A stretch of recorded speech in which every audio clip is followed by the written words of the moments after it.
Magandang hapon sa ating lahat at naritong ulat sa lagi ng panahon ngayong hapon ng Linggo, July 5, 2026.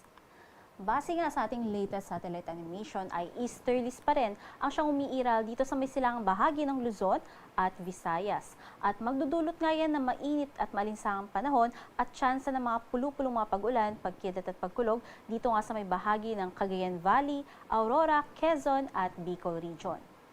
Samantalang localized thunderstorm naman ang siyang iiral sa nalalabing bahagi pa ng ating bansa. At yung bagyo nga sa labas ng ating Philippine Area of Responsibility na may international name na Super Typhoon Bavi ay huling namataan sa layang 2,575 kilometers east o silangan ng southeastern Luzon. Sa kasalukuyan ay may taglay ito na lakas ng hangin na umaabot ng 205 kilometers per hour malapit sa sentro at pagbugso pa na umaabot hanggang 250 kilometers per hour. Kumikilos yan ngayon pa northwestward o hilagang kanluran sa bilis na 20 kilometers per hour.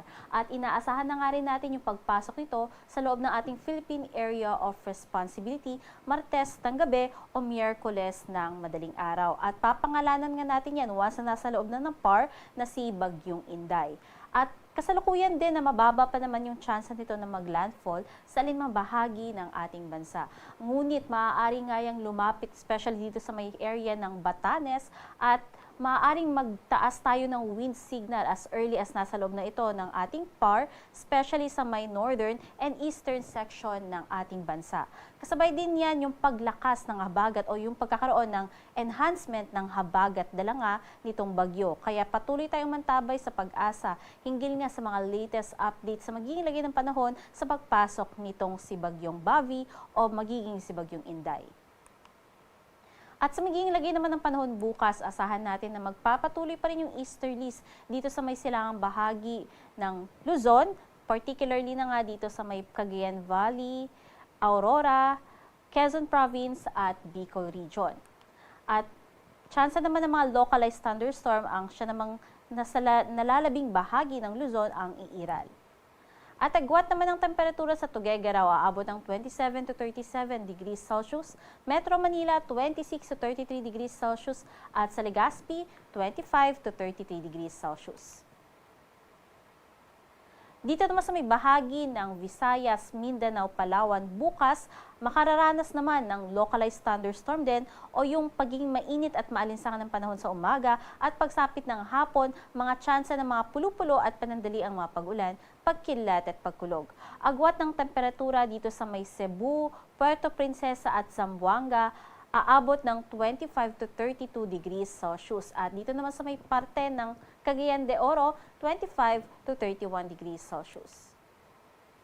At sa magiging kalagayan nga ng ating karagatan, wala tayong nakataas na gale warning kaya malayang maglalayag lahat ng sasakyang pandagat.